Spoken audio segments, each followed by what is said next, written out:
Dengarkan saya ngawurnya konsep akal-akalan Anda. Saya punya suara, ketika sang sumber mengatakan O, yang terdengar keluar dari sumber O. Ketika sumber suara mengatakan A, maka yang keluar adalah A. Ketika suara keluar ini Z, maka yang terdengar adalah Z. Yesus berkata, aku tidak dapat berbuat apa-apa dari diriku sendiri. Itu firman Tuhan atau perkataan pribadi Yesus? Firman Tuhan, kalau dia dari Yesus firman Tuhan. Berarti Tuhan yang menjadi sumber, berarti Bapa yang di langit itu mengaku tidak dapat berbuat apa-apa gitu. Itu sudah dikerjakan melalui Tuhan Yesus, seperti itu. Allahu Akbar. Jadi kalau Anda mengatakan suara itu adalah sesuai dengan sumber, maka analogi Anda itu ngawur sengaur-ngaurnya. Hanya orang bocor halus yang bisa percaya. Memang sulit. A dikatakan oleh sumber, maka A dikatakan oleh suara.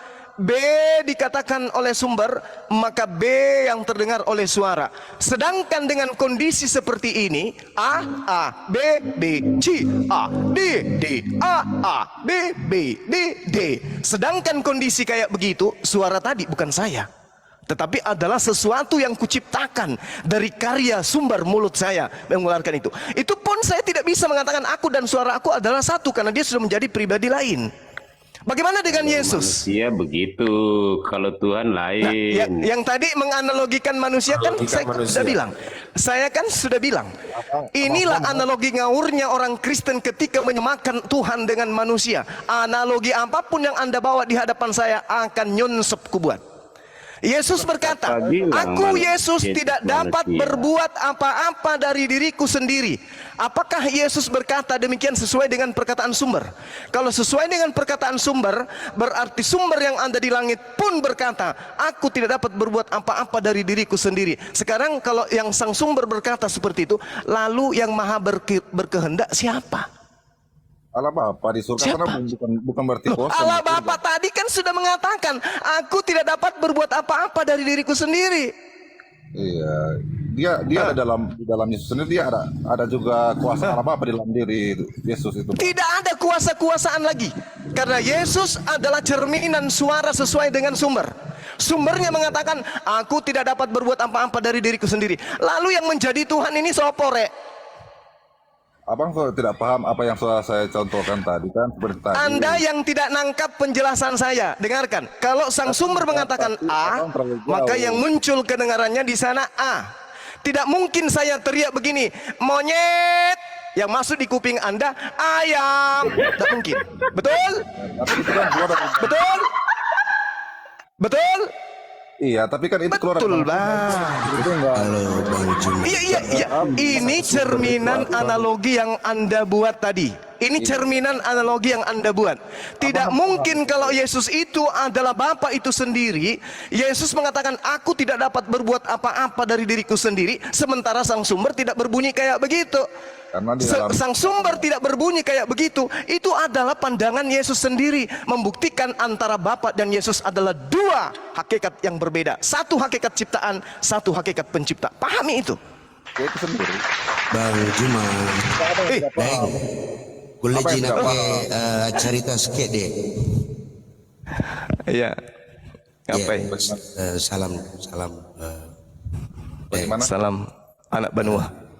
Iya. Itu kenapa Tuhan melakukan menyampaikan bahwa aku tidak dapat berkata-kata.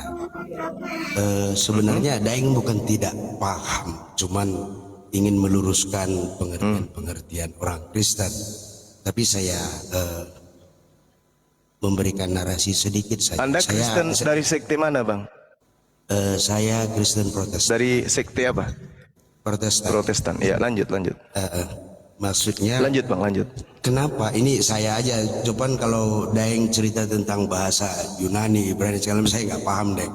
Cuman saya tertarik dengan bahasa Daeng tadi ya. Karena saya juga orang awam, saya punya pengertian sedikit. Kenapa Tuhan Yesus mengatakan demikian?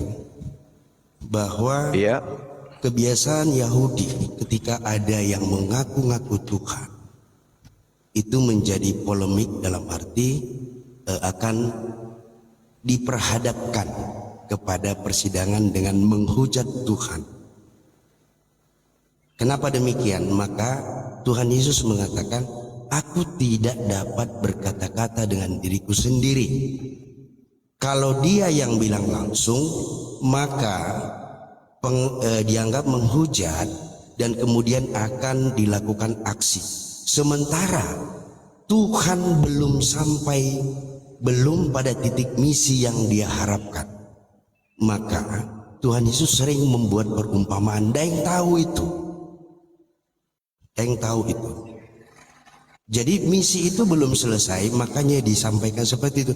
Dan kemudian di situ untuk menyatakan kekuasaan Bapa itu sendiri. Ya. Saya pikir begitu. Kalau dari saya yang awam, Deng, ya. Sorry, Deng. Tapi Deng. Iya. Jadi kelihatannya Anda yang cocok dilantik jadi Tuhan, saudaraku. Karena Anda lebih hebat daripada Yesus. Anda lagi-lagi memfitnah Yesus bahwa Yesus itu berpura-pura bukan Tuhan. Ini ilmu dari mana ini? Ini kebanyakan makan coto tanpa garam kayaknya. Saya tidak bilang bahwa Yesus itu berpura-pura bukan Tuhan. Lah, kalau dia tidak berpura-pura jadi Tuhan, kenapa Anda mengatakan karena belum saatnya dia mengaku sebagai Tuhan? Apaan ini? Yang namanya Tuhan ya Tuhan. Atau Anda ingin mengatakan Yesus tidak mengaku Tuhan karena Yesus takut dibunuh gitu? Yesus tidak mengaku Tuhan karena Yesus takut ditangkap gitu? Yesus tidak mengaku Tuhan karena Yesus kemudian takut murid-muridnya semuanya dibunuh gitu? Ini konsep yang Anda buat-buat sendiri. Makanya saya katakan Anda lebih cocok, saudara saya lebih cocok diganti menjadi Tuhannya orang Kristen. Karena Anda lebih hebat daripada Yesus. Yesus tidak punya kompetensi untuk mengatakan itu sampai kapanpun. Yohanes 12 nomor 49. Aku tidak berkata-kata dari diriku sendiri. Apa yang aku katakan adalah apa yang aku dengarkan untuk aku katakan dan aku sampaikan. Kisah Para Rasul 2 nomor 22. Orang-orang Israel harus tahu bahwa Yesus yang kumaksud dari Nazaret ini adalah manusia yang ditentukan oleh Allah. Ini manusia yang ditentukan oleh Allah untuk Allah nyatakan mujizat tanda-tanda yang dilakukan oleh Allah di tengah-tengah Bani Israel melalui perantaraan manusia bernama Yesus. Jadi jangan Anda rombak apa yang ada di dalam Bible. Di situ dikatakan Allah menentukan Yesus sebagai alat perantara untuk Allah melakukan mujizat tanda-tanda kekuatan di tengah-tengah Bani Israel melalui Yesus. Datang Anda mengaku, oh tidak, itu salah. Yang melakukan mujizat dan tanda-tanda itu adalah Yesus itu sendiri. Cuman dia mengaku di situ supaya tidak ditangkap. Kayak gitu. Tuhan melakukan mujizat. Ya, saya tidak berbicara tentang mujizat di sini tadi, Dai. Cuman, ya kan saya bilang saya orang awam, ingin menjelaskan juga apa yang saya tahu. Saya pikir begini, ini kebiasaan orang Yahudi itu kan kita ngerti. Awam kok diminta penjelasan, Bang? Kontradiksi itu, Bang. Awam nggak bisa memberikan penjelasan gitu. Awam itu kan manusia biasa, paham juga awam apa. Saya bukan manusia super, manusia awam itu manusia standar. Standar saya menyampaikan demikian. Jadi kebiasaan orang Yahudi itu di situ, jika ada orang mengaku-ngaku Tuhan, itu akan melonjak dan akan dianggap menghujat Tuhan. Nah, kenapa Tuhan mengatakan seperti itu? Dia punya misi untuk menyatakan bahwa kekuasaan yang dia miliki itu ada juga bersama dia. Bukankah Bang Juma tahu bahwa Bapa di dalam dia dan dia di dalam Bapa adalah satu? Sehingga Tuhan Yesus sering memberikan perumpamaan dengan bahasa tertentu. Ini yang saya paham, deh. Ya, sudah, Pak. Oke. Jadi ketika saudara saya ini mengatakan waktu itu orang-orang Yahudi akan menghakimi, akan mengadili siapapun yang mengaku Tuhan. Yesus sebenarnya sudah diadili, Bung. Yesus sudah mengaku sebagai Tuhan sebenarnya, Bung. Mengaku sebagai Tuhan. Tapi Yesus klarifikasi kembali. Di dalam Yohanes 10 nomor 30, 31, 32, 33, 34, 35, 36. Yesus klarifikasi, wahai kamu yang bahlul dongo, bukankah di dalam kitab Tauratmu sendiri tertulis, siapapun yang diserahi tugas untuk menyampaikan firman maka dia adalah Allah. Jadi saya mengaku Allah, saya mengaku Theos, saya mengaku Tuhan, karena saya ini adalah wakil Tuhan, menyampaikan firman Tuhan, dan itu tertulis dalam kitab Tauratmu. Jadi tidak ada itu permasalahan. Jangan dibuat-buat permasalahan itu. Jangan. Karena kenapa? Sabar Bang, sabar. Konteks yang konteks lagi. Iya, kalau Anda sudah dibantah oleh data Anda sendiri, Anda akan mengatakan, oh, itu kan konteksnya beda. Lalu konteks yang Anda maksud itu yang mana? Mana Yesus mengatakan sebenarnya aku ini Tuhan, tapi aku tidak ngaku Tuhan karena belum waktunya. Itu mana? Mana dalilnya itu? Yang Anda sajikan nanti adalah ajaran Paulus. Paulus mengatakan, barang siapa yang berkata dalam mulutnya, dengan mulutnya Yesus itu adalah Tuhan, maka dia akan diselamatkan. Itu nanti yang akan jagokan tuh. Untuk itulah Yesus mati di atas tiang salib, agar dia dibangkitkan untuk menjadi Tuhan bagi Kristen. Itu tuh Roma 14:9. Itu tuh yang nanti Anda pakai. Kolose 1 nomor 19, Kolose 2 nomor 22, Kolose 2 nomor 9. Itu tuh yang Anda pakai nanti. Ya. Filipi 2 nomor 6, nomor 7, nomor 8. Itu tuh yang Anda pakai nanti. Yesus adalah Tuhan itu sendiri. Itu nanti yang Anda pakai. Tapi giliran saya minta, mana dalil dari asumsi Anda yang mengaku awam tapi menyimpulkan Yesus tidak mengaku, karena nanti jangan sampai orang-orang dahulu, orang-orang Yahudi, tradisi mereka kalau ada yang ngaku Tuhan dibunuh, diadili. Mana dalilnya? Yesus, aku berpura-pura aku tidak mau mengaku karena belum saatnya aku mengaku sebagai Tuhan. Ini apa ini Bang? saya tidak bilang Yesus tidak mengaku, kan saya sudah bilang bahwa Bapa di dalam dia dan dia ada dalam Bapa. Itu pernyataan yang Deng bilang itu salah. Saya tidak bilang bahwa dia bukanlah Tuhan. Oke. Kalau Anda mengatakan Yesus di dalam dia, maka dia adalah Tuhan, Anda harus memahami bahwa bukan hanya Yesus yang mendapatkan roh Tuhan di dalam dirinya. Bukan hanya Yesus yang kemudian mendapatkan julukan orang yang kepenuhan roh Tuhan di dalam dirinya. Kenapa? Karena Yesus tetap saja manusia. Kita tidak bisa pungkiri itu. Mau jungkir balik seperti apapun, Yesus tidak akan pernah berubah menjadi Superman, Superboy, dan seterusnya. Di dalam kitabnya orang Yahudi jelas-jelas dikatakan, nih contoh nih, Nehemia 9:30. Namun bertahun-tahun lamanya engkau melanjutkan sabarmu terhadap mereka dengan rohmu. Dengan rohmu engkau memperingatkan mereka, yakni dengan perantaraan para nabimu. Dengan rohmu engkau memperingatkan mereka, yakni dengan perantaraan nabimu. Yesus nabi, pada diri Yesus ada roh Elohim.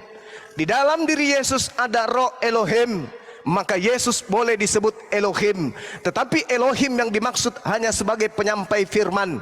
Yohanes 3 nomor 34, orang-orang yang menerima tugas untuk menyampaikan firman, Tuhan menganugerahkan rohnya kepada orang-orang tersebut dengan tidak terbatas. Nabi Musa, di dalam dirinya roh Tuhan. Daud, di dalam dirinya roh Tuhan. Hezekia, Gedeon, Salomo, Yesus, dalam dirinya roh Tuhan. Bukan berarti mereka adalah Tuhan. Jadi jangan Anda mengada-adakan itu. Jangan.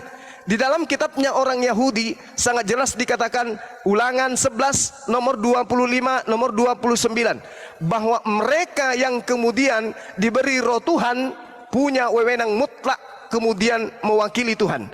Makanya Yesus mengatakan apa Bung? Yohanes 4 nomor 43 nomor 34, apa yang dikatakan? Makananku adalah melakukan pekerjaan yang diperintahkan oleh Bapa untuk aku kerjakan. Jadi kalau Yesus memblender orang, itu bukan Yesus, tetapi Tuhan yang melakukan itu melalui diri Yesus. Kalau Yesus membangkitkan orang mati, itu bukan Yesus, tetapi Tuhan yang melakukan itu melalui Yesus. Kalau Yesus menjadikan matahari menjadi 5, terpecah 5, itu bukan Yesus yang membuat matahari terpecah 5, tetapi Tuhan melalui Yesus. Kalau Yesus membuat kiamat hari ini, itu yang membuat kiamat bukan Yesus, tetapi Tuhan yang melakukan melalui Yesus. Kenapa bukan Tuhan sendiri? Sebab Tuhan tidak bisa kemudian turun ke bumi menjadi makhluk. Tuhan tidak bisa masuk ke dimensi makhluk, maka Tuhan mengutus rasulnya, utusannya. Makanya Yesus itu disebut Rasulullah, utusan Allah. Yesus mulai dari dia lahir sampai dia terangkat ke langit, semua yang terlontar dari mulutnya adalah lontaran-lontaran sebagai Rasul Allah, bukan sebagai Allah itu sendiri. Camkan itu, Bung. Jadi narasi yang Anda bangun ini apa? Oh, Yesus belum tiba saatnya. Ya, silakan. Sebentar, Neng. Sebab siapa yang diutus Allah, dialah yang menyampaikan firman Allah. Betul. Karena Allah mengaruniakan rohnya Iya. yang tidak terbatas. Betul. Yang Daeng maksud tadi, Iya, betul. bahwa yang saya mau sampaikan, sebab siapa yang diutus Allah, dialah yang menyampaikan firman Allah. Oke? Betul. Tetapi Yesus itu sendiri adalah firman Allah. Bukan dia yang menyampaikan, tetapi dialah sendiri tanpa perantaranya. Sebab siapa yang diutus Allah, ini bahasa diutus ya, yang kita pahami bahwa Tuhan itu adalah dirinya sendiri di dalam, karena berbalik lagi bahwa Bapa adalah dia adalah Bapa, seperti sama dengan pada mulanya adalah firman itu bersama dengan Allah, dan firman itu adalah Allah, berarti dia adalah satu hakikat. Nah, dalam bahasa sebab siapa yang diutus Allah, siapa itu kan masih dipertanyakan seperti gini, Bang Juma diputus oleh Allah. Ini kan bahasanya siapa, sementara Yesus itu bukan disebut siapa, tetapi dialah itu sendiri. Oke, sebelum Yesus diutus menjadi manusia, Bang, hakikat Tuhan itu berupa kehendak.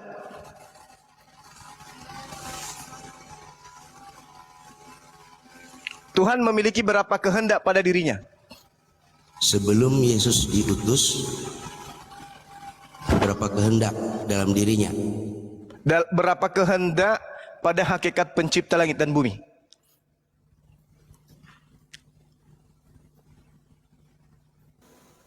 Maksudnya gimana, Bang? Sorry.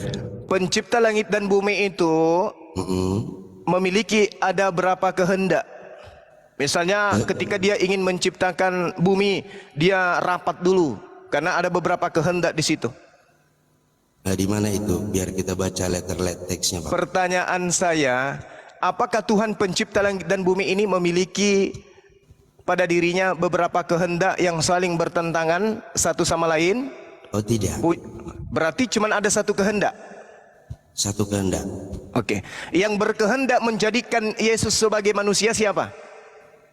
Dia dirinya sendiri. Yesus dalam Yohanes 8:42, aku datang bukan atas kehendakku sendiri. Itu diungkapkan kepada siapa? Dia berbicara kepada siapa? Kenapa jadi kayak begitu? Ya. Yesus dengan mulutnya berkata, aku datang di atas muka bumi ini bukan atas kehendakku. Bang Juma, jadi yang berkehendak siapa? Dia menyampaikan itu pada saat kapan dan kepada siapa dia menyampaikan itu? Oh, tidak ada urusan. Dia mengatakan, loh, baik. Jangan Anda berasumsi. Makanya saya katakan Anda lebih cocok dilantik jadi Tuhan oleh orang Kristen. Mari kita lihat Yohanes 8, Bang. Itu cara sabar. Nggak ada orang yang selevel Bang semua bisa ditipu dengan logika-logika kayak begini. Kita lihat, Bang. Di dalam Yohanes 8, ketika Yesus berkata, jikalau Allah adalah Bapakmu, kamu akan mengasihi aku. Ini Yesus sedang bercakap-cakap kemudian dengan Bani Israel, orang Yahudi, orang yang percaya kepada dirinya. Maka Yesus mengatakan, jikalau kamu tetap dalam firmanku, dalam perkataanku, kamu benar-benar adalah muridku, bukan hambaku. Oke, ketika Anda bertanya kepada saya, itu Yesus sedang berkata kepada siapa? Saya katakan kepada Anda, dia sedang berkata kepada orang Yahudi, penganut ajaran Taurat, bukan Kristen, bukan Romawi, bukan Yunani. Orang Yahudi, baik. Oke, nah orang Yahudi. Nah, Yesus mengatakan ketika dia ditolak, apa yang dikatakan? Sebenarnya aku ini adalah rasul untuk kalian, Mesias untuk kalian. Ditolak dia. Aku datang menjadi rasulmu bukan atas keinginanku. Lalu atas keinginan siapa? Nah, berarti terjawab dari awal tadi, kenapa dia mengatakan seperti itu? Karena manusia tidak bisa mengerti apa yang disampaikan, sehingga akan terjadi penolakan. Itu jawaban yang pertama. Anda mengerti. Kenapa dia harus mengatakan aku bukan datang? Iya. Lagi-lagi saya katakan Anda ini lebih hebat daripada Yesus karena Anda lebih menerawang isi kepala Yesus daripada Yesus itu sendiri.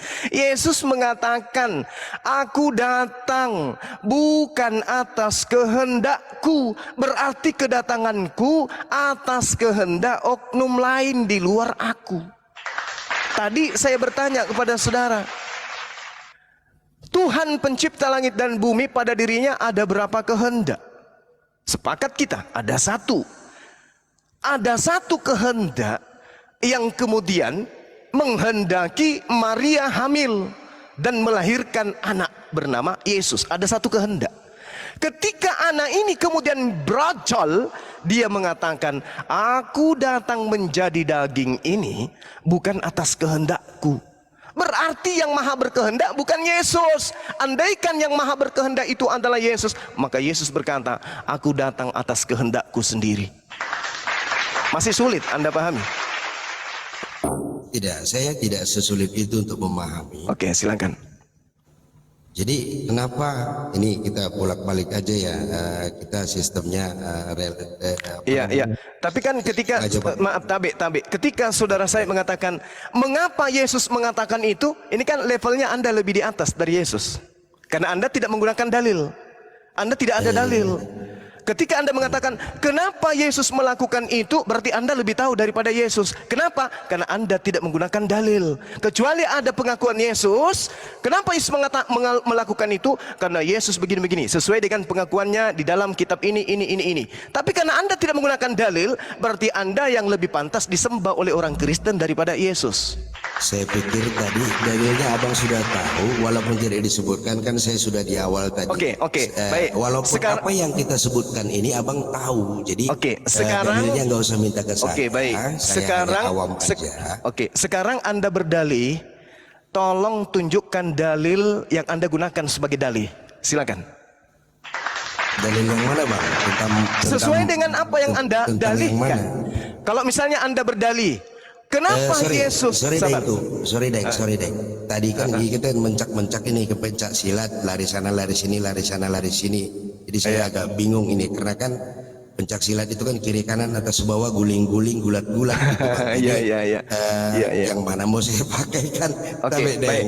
Contoh saudaraku, ketika saudara mengatakan begini, kenapa Yesus tidak mengaku bahwa dia adalah Bapa itu sendiri? Karena pada saat itu orang-orang Yahudi, kalau ada orang yang mengaku Tuhan akan diadili. Saya minta dalilnya, penguatan dari ucapan Anda. Kan gitu. Kalau tidak ada dalil, berarti Anda lebih pantas disembah oleh orang-orang Kristen. Karena Anda menyelami isi otaknya Yesus, sementara Yesus tidak pernah berbicara seperti itu. Kan paham sampai sini? Daeng sudah baca sendiri tadi yang terakhir yang saya sampaikan bahwa saya akan ditolak. Itu kan dalil yang Daeng baca itu tadi. Makanya saya bilang sudah terjawab nomor satu. Kenapa? Karena kebiasaan Yahudi begitu. Saya membawa dalil karena Anda tidak membawa dalil. Dalih saudara saya bantah dengan dalil. Dalil yang saya bawa untuk membantah dalih saudara. Yesus membantah dan mengatakan, bukankah di dalam kitab Tauratmu dikatakan siapapun yang diserahi tugas untuk menyampaikan firman maka dia adalah Allah. Itu Yesus membantah dalil Anda. Sekarang kalau ada dalil yang lebih Anda gunakan dan berdalil, tolong bantah dalil saya. Saya punya dalil. Yohanes 10 nomor 34, 35, 36. Sekarang Anda bernarasi mengatakan kenapa Yesus demikian? Kenapa dia begitu? Kenapa dia begini? Sebab Yesus ini. Tidak ada dalil. Berarti saya katakan Anda lebih pantas minimal menggantikan kedudukan Paulus. Menjadi Bapa di dalam Yesus kan Kristus. dari awal Silakan. saya bilang sudah begini, Daeng tahu isi Alkitab. Ketika saya mengucapkan itu tentu Daeng tahu langsung cek, oh ini ayatnya. Saya pikir perlu pemahaman yang berkontribusi aja Daeng. Saudaraku gini, kalau saya minta dalil, itu tanda bahwa dalil itu nggak ada di Bible. Kalau ada dalilnya saya nggak minta. Kalau tidak ada dalilnya pasti saya minta. Oke. Dalil si kamar deh. Ya, sekarang Dalil yang bagaimana? Yang narasi Anda tadi. Lah, itu kan narasi. Iya. Narasi Anda kalau untuk tidak menguatkan terhadap dalil yang Anda sebutkan. Mana dalilnya? Makanya, tunggu Daeng. Apakah Daeng percaya dengan tafsir?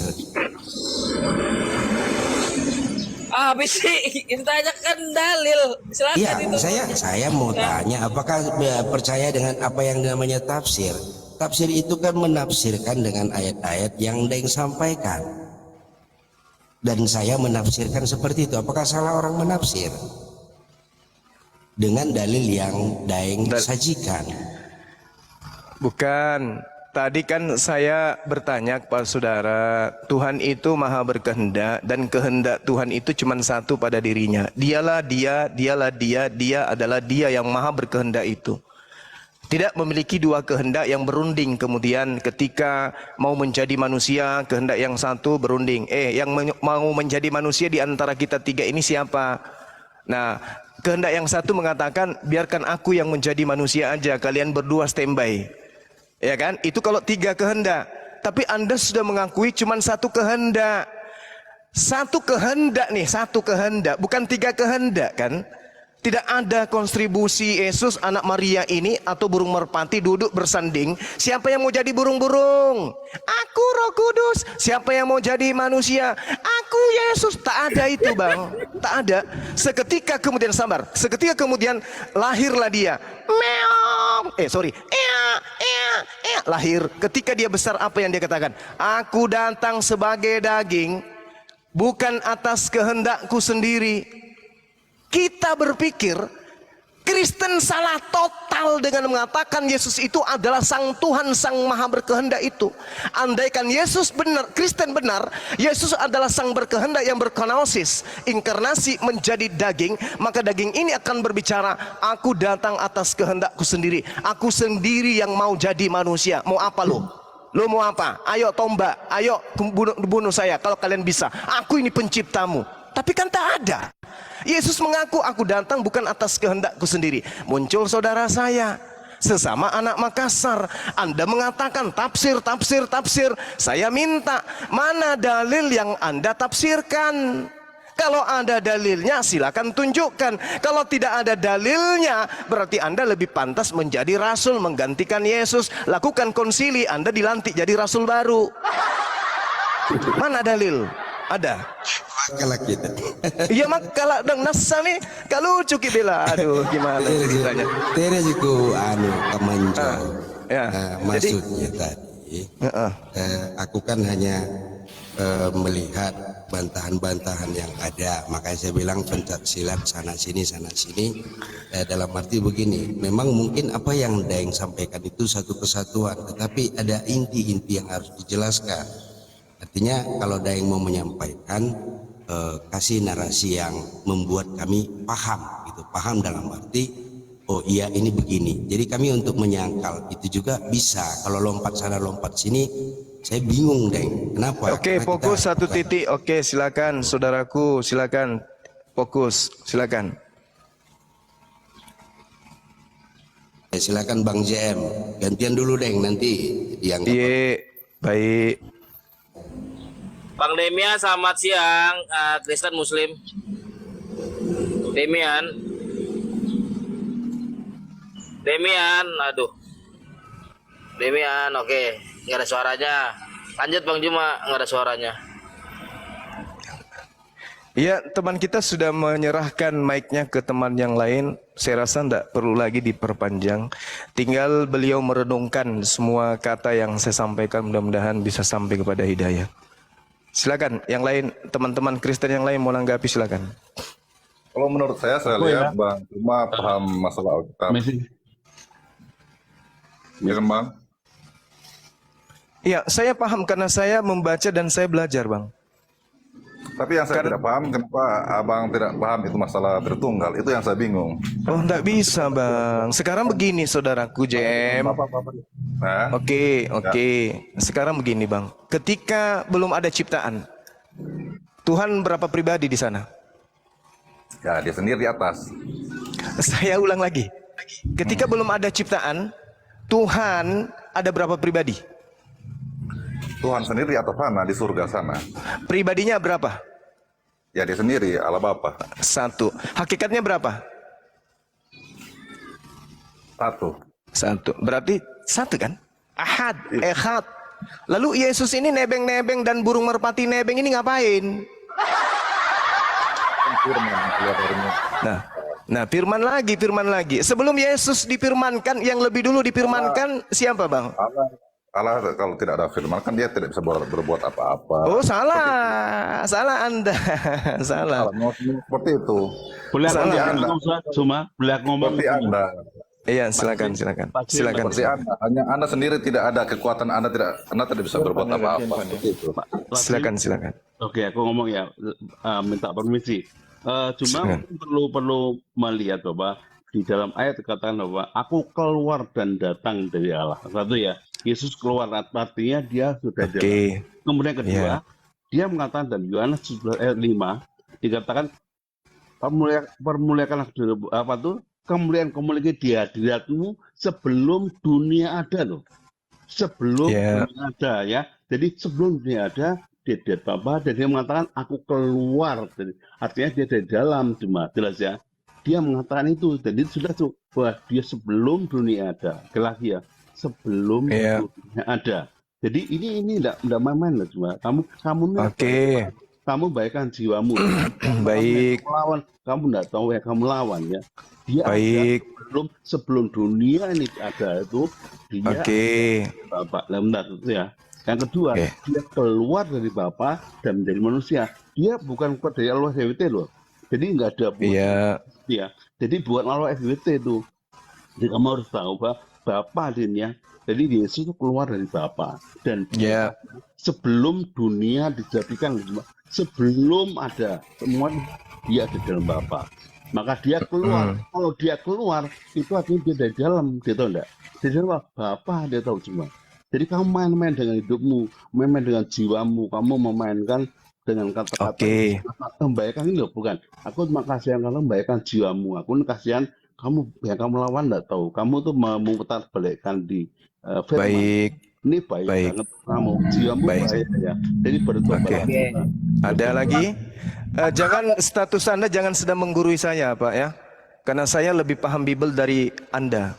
Oh iya, tapi gini, Anda belum. Jangan menggurui saya.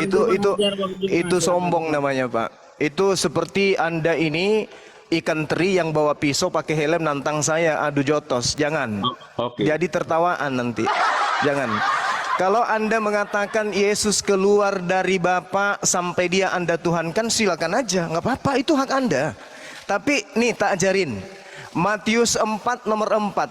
Tahu tidak Anda kalau di situ jelas dalam original teksnya ada kata ekporeomai. Tahu enggak Anda tuh? Bahwa semua manusia itu keluar dari Bapa. Tidak ada. Bahaya ini. Makanya aku bilang jangan hakimi saya.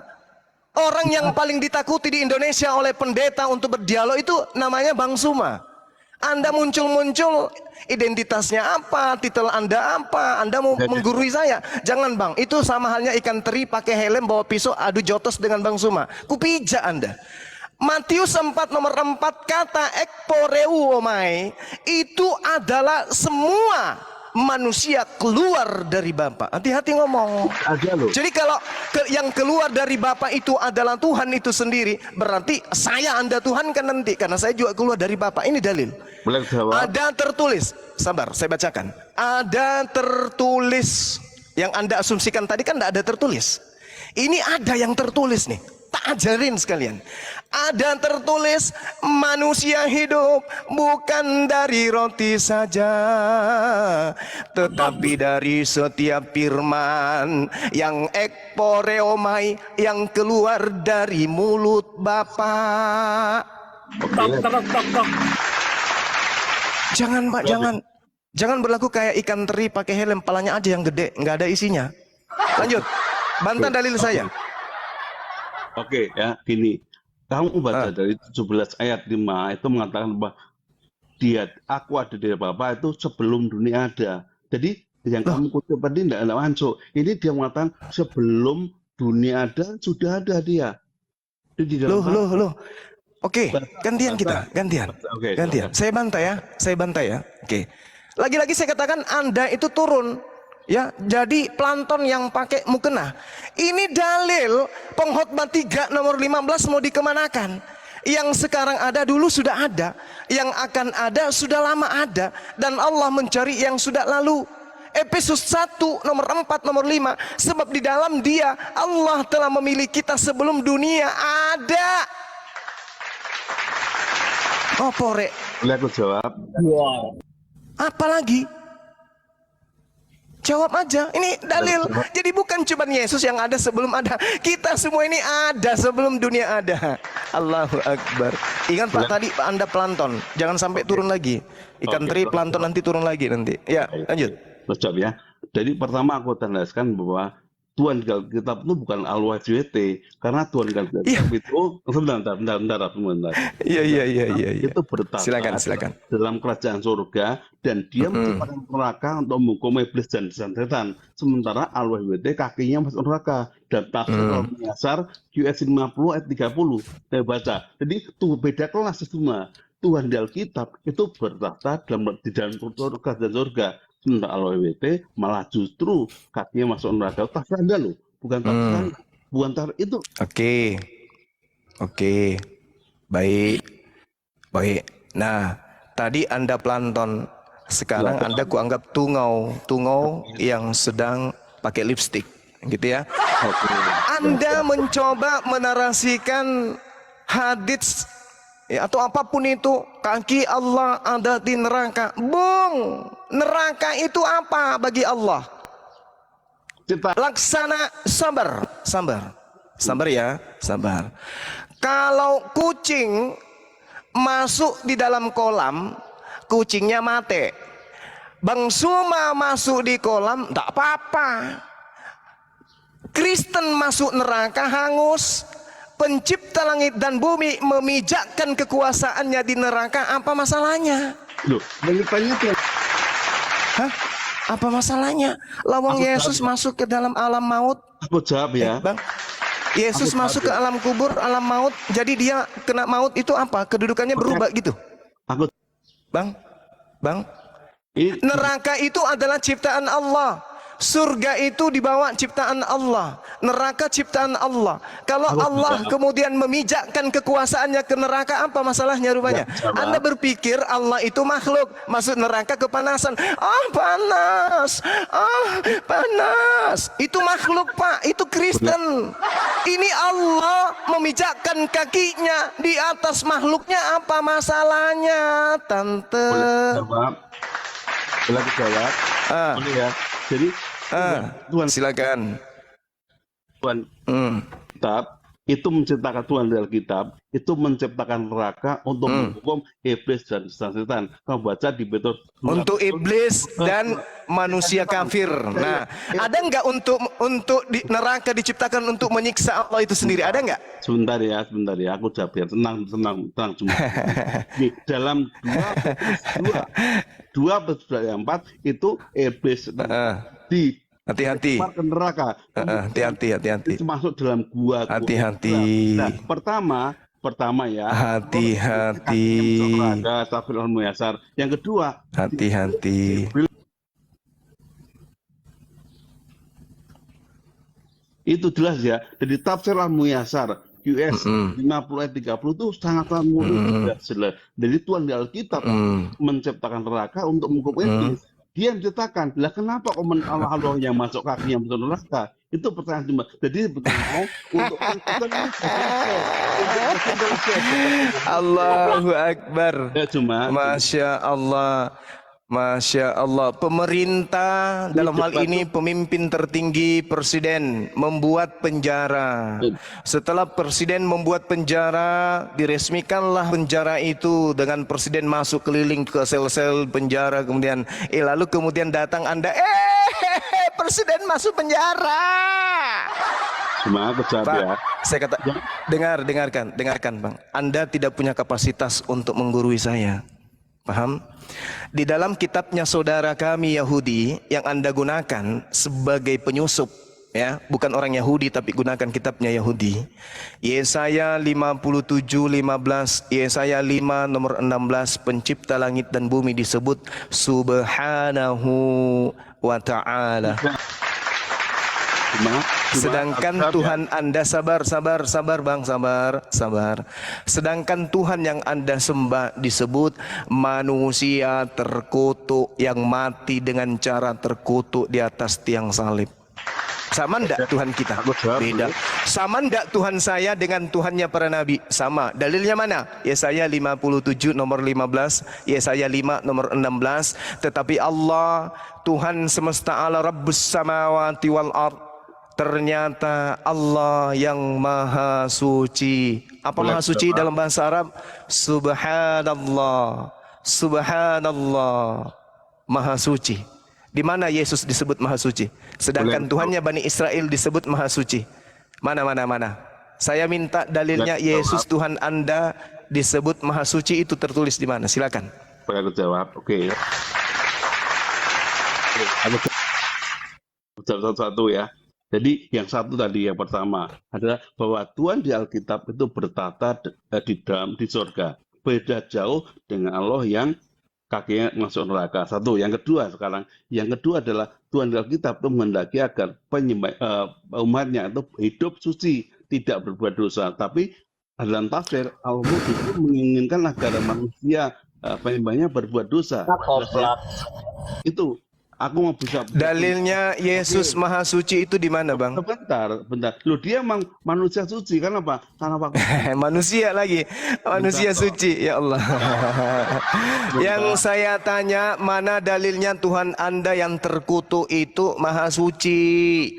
Aku jawab. Yang suci. Jawab apa pula, jawab sana kemari. Yang saya tanya apa, Anda cuman koslet.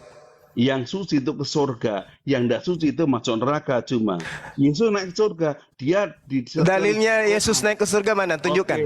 Saya berhenti turun sekarang ini. Turun sekarang ini kalau Anda bisa menunjukkan Yesus naik ke surga. Saya berhenti jadi apologet, akun saya hapus semua. Silakan. Oke, bagus, oke ya. Ya, mana dalilnya? Mana? Baca dalam Lukas 24 ayat 51 ya. Itu ya. Dia Lukas berapa? Lukas 24 nomor 51. Yakin? Ya. Yakin? Oke. Lukas. Di sana 3772 disebutkan Auranos. Apa Auranos ini, Pak? Dalam terjemahan aslinya Auranos ini apa? Lukas 24 ayat 51. Jelas ya? Iya, di situ ada kata Auranos. Auranos ini artinya apa? Yang sebenarnya sebelum lembaga kitab Anda itu lakukan tipuan. Auranos itu artinya apa? Oke. Aku jawab ya. Auranos artinya? Oke, aku jawab. Auranos artinya? Bentar, aku jawab. Jangan ngomong boleh enggak? Auranos artinya apa, ikan teri? Aku jawab. Ketika Yesus sedang memberkati mereka, Yesus berpisah dari mereka dan terangkat ke Auranos. Auranos itu apa, Pak? Ke surga. Nenekmu kiper. Auranos itu artinya apa? Kamu ngira langit. Auranos itu artinya apa? Kamu ngira langit. Auranos itu artinya apa? Kamu ngira langit kan? Auranos itu artinya apa, Kucluk? Surga itu paradiso, Pak. Ikan teri sombong kali pakai helm, udah gitu merokok pakai tembakau, pakai bambu. Saya tanya Uranus itu artinya apa? Sul, aku jawab. Uranus itu apa? Kamu kan mengira itu langit ya. Oke. Bukan saya mengira, saya tanya kepada endusmu, Uranus itu artinya apa? Gepeng. Ini yang mau berdiskusi dengan Bang Zuma. Yang saya tanya, anusmu itu artinya, Uranus itu artinya apa? Tuhan di Alkitab. Tuhan.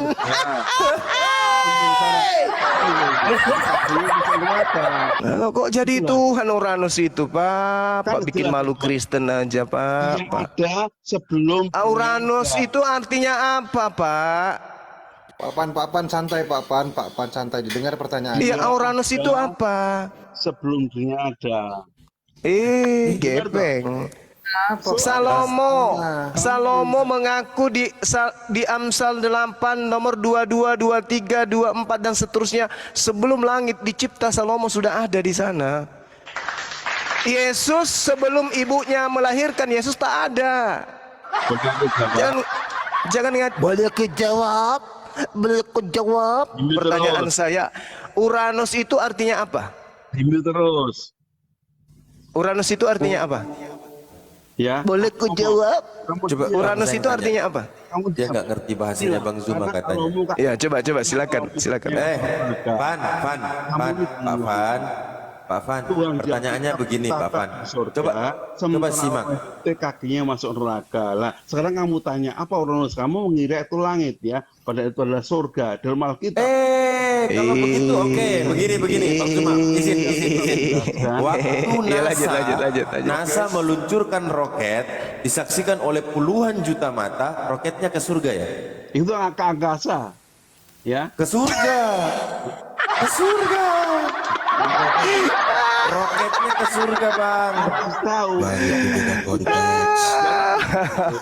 Jangan proyekkan satu-satu. Kalau cuma udah mulai tidak mau. Ya. Kalau cuma udah sadar bahwa Allahnya kasihnya masuk neraka dan sementara Tuhan tinggal kita. Bukan, karena Pak Pan, Anda sudah tidak berdiskusi dengan baik lagi, Pak Pan. Ada yang ditanya, Anda tidak menjawab dengan benar. Anda sudah tidak bisa berdiskusi kayaknya. Udah. Kalau sudah tidak sanggup, angkat bendera putih aja, Pak. Angkat bendera putih, turun. Turun. Malu-malu aja di sini. Yang lain aja, Bang Jack aja. Udah disalibkan ternyata Bang Jacknya. Assalamualaikum warahmatullahi wabarakatuh.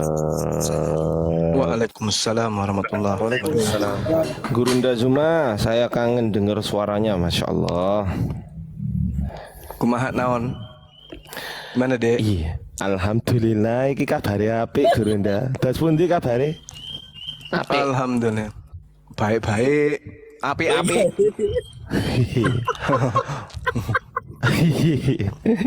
Itu tadi kenapa tadi turun itu Gurunda? ular sawah tadi itu. Ular sawah. Ular sawah. Aneh aja. Ditanya apa, jawab apa. Belut curut. Uranus. Boleh saya jawab?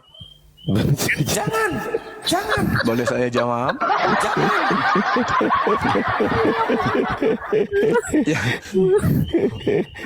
Ya Allah.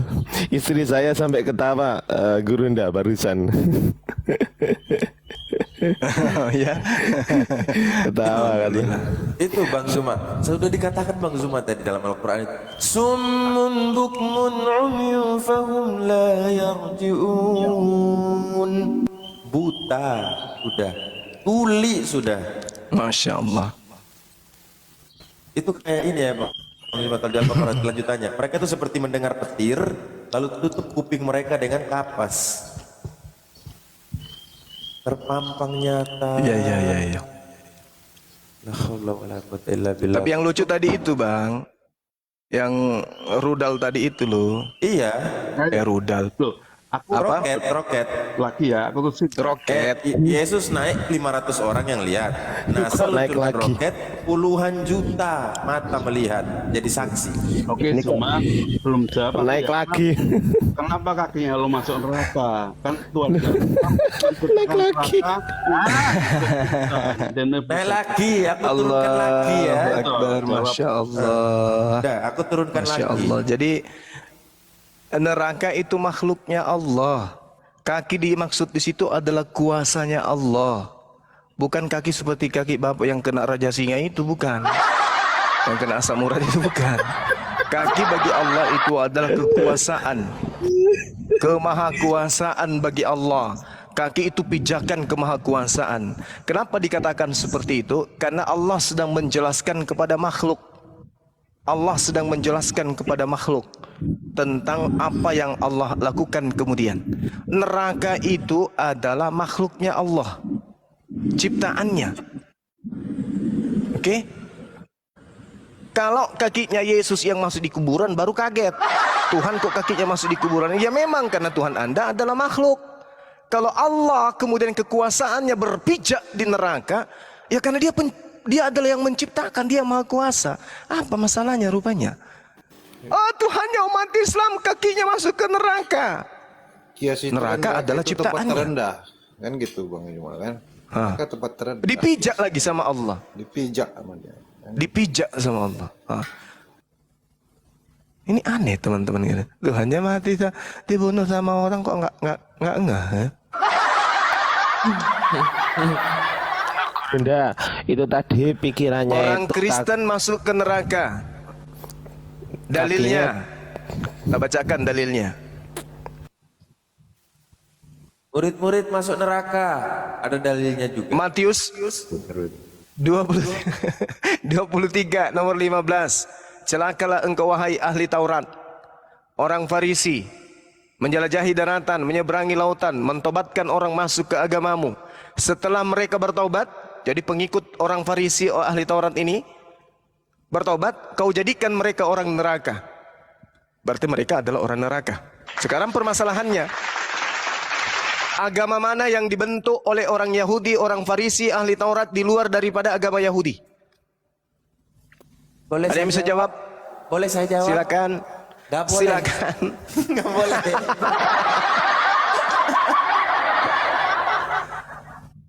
Agama mana yang dibentuk oleh ahli Taurat di luar Yahudi? Ada yang bisa Saya jawab? Boleh Ya, saya silakan. jawab? Silakan. Jadi gini. Gepeng.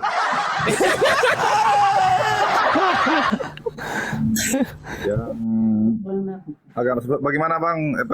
Pertanyaan seperti apa tadi? Oh, Bang JM. Iya. Agama yang dibentuk oleh orang Farisi di luar Yahudi itu agama apa, Bang? Agama Yahudi sendiri itu Bang. Mati Mija. Yahudi kan agama. Mati Mija. Rantasan na bawana. Salah Enggak, saya gini mau baca, Bang, salah gini. bilang Kristen, mungkin juga. Kenapa Mungkin tidak? saya bilang Kristen. Kisah Para Rasul 24 nomor 5, Paulus disebut sebagai tokoh Nasrani. Jadi agama itu, yang dibentuk itu Rasul. oleh ahli kitab, orang Farisi, keturunan Benyamin di luar agama Yahudi adalah agama Nasrani alias yang kalian sebut Kristen. Kristen Bang. Kristen bukan Nasrani. Tidak bisa.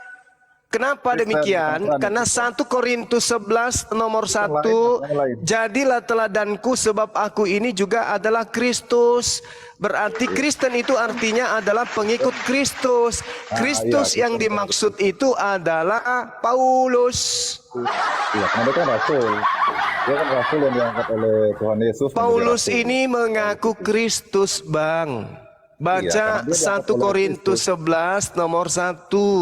Bahkan Paulus mengaku adalah Tuhan di dalam Yesus Kristus. 1 Korintus 4 nomor 15. Akulah yang menjadi Bapa di dalam Yesus Kristus. Tidak ada. Dia mengaku Bapa dalam Yesus Tidak ada Kristus. seperti itu. Tidak ada. 1 Korintus 4 nomor 15. Loh. Kalau ada dalilnya jangan dibantai ya. Saya Kita baca ya 1. Oke. Ya. 1 Korintus 4 nomor 15 boleh saya bacakan kepada saudara. Ya, baca. Oke. Di dalam hidupmu, di dalam sekalipun kamu mempunyai beribu-beribu pendidik dalam Kristus, kamu tidak mempunyai banyak bapak, karena akulah yang dalam Kristus telah menjadi bapakmu oleh Injil yang kuberitakan kepadamu. Akulah yang menjadi bapakmu. 1 Korintus 4 nomor 5. Genau. Jadi dia kemudian menjadi bapak di dalam Yesus. Yesus mengatakan Bapa di dalam aku. Ternyata Bapa yang ada di dalam aku itu dilenserkan oleh Paulus, lalu Paulus yang masuk. Akulah yang menjadi Bapa di dalam Yesus. Jadi gitu ya Bang. Jadi kalau Anda mengatakan kami adalah Kristen, Kristen itu adalah pengikut Kristus, memang betul. Kristus yang dimaksud tapinya itu adalah Paulus. Abang izin saya baca satu ini di Kisah Para Rasul ya. Bang JM dengar, Bang JM dengar. Silakan. Kisah Para Rasul 20 nomor 9. Seorang muda bernama Eutikus duduk di jendela. Karena Paulus amat lama berbicara, orang muda itu tidak dapat menahan kantuknya. Akhirnya tertidur lelap dan jatuh dari tingkat ketiga ke bawah. Ketika ia diangkat, orang itu sudah mati gara-gara dengar Paulus bicara. Terlalu lama. Mati. Mati mija malas ya nana. Aku tanang renang. Iya. Apa jo? Kuleji bosku. Punakat tadi terkait dikatakan bahwa Paulus itu adalah Yesus itu sendiri, kan begitu pernyataan. Bukan, beda. Dia adalah Kristus juga. Iya. Jadilah teladanku sebagaimana aku ini juga adalah Kristus. Artinya? Ya, Paulus juga mengaku Kristus, Mesias tong dia. Paulus itu tidak mau dikalah. Itu yang perlu mungkin saya akan sampaikan. Oke. Bahwa dia adalah Kristus, tapi dia tidak menyebutkan bahwa dia itu adalah Yesus Kristus. Tapi Paulus Kristus. Ya, Kristus itu kan yang diurapi. Nah, bahwa dia adalah yang diurapi. Dia tidak menyatakan bahwa saya adalah Yesus Kristus. Ya memang. Ya. Tetapi dia juga adalah Kristus, kedudukannya sama. Yang diurapi. Bang Juma juga bisa jadi Kristus yang diurapi itu kan. Dalam tata bahasanya. Kita semua bisa diurapi juga. Bisa jadi Kristus, itu kan bahasa letter-letter. Coba bisa ndak Anda mengaku saya ini adalah Kristus di depan gereja? Boleh ndak? Artinya diurapi itu bukan pengakuan, tetapi beda dengan Paulus. Iya, dia menyatakan bahwa dia itu adalah diurapi. Diurapi. Iya, kalau saudara saya ini membaca kitab saudara Galatia 2 nomor 19, apa yang Paulus katakan tentang dirinya di sana? Coba Anda baca. Saya cari dulu. Sebab aku telah mati oleh hukum Taurat untuk hukum Taurat, supaya aku hidup untuk Allah. Aku telah disalibkan dengan Yesus. Jadi pengakuan Paulus di sini, aku telah mati untuk membatalkan hukum Taurat. Aku hidup kembali, bangkit. Aku telah disalibkan dengan Yesus. Ini dia ingin menyamai Yesus ini. Dia ingin menyamai Yesus, makanya dia juga mengaku Kristus. Gitu loh Bang. Jadi saya tangkap supaya tadi kan dibilang disalibkan. Salib itu sebenarnya bukan secara bentuk Bang dalam Alkitab, tetapi di dalam Kristen itu setiap orang yang ingin mengikut Yesus harus mampu memikul salibnya sendiri. Artinya salib di sana adalah menetralisir antara hubungan Allah dengan manusia, manusia dengan manusia, ada horizontal dan vertikal.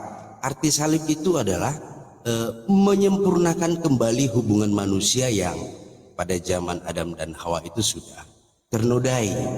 Jadi kata salib di sana bukan salib badan, Tapi dalam kenyataannya kan memang Paulus tidak disalibkan, tetapi dia mengungkapkan bahwa salib itu adalah penyangkalan terhadap dirinya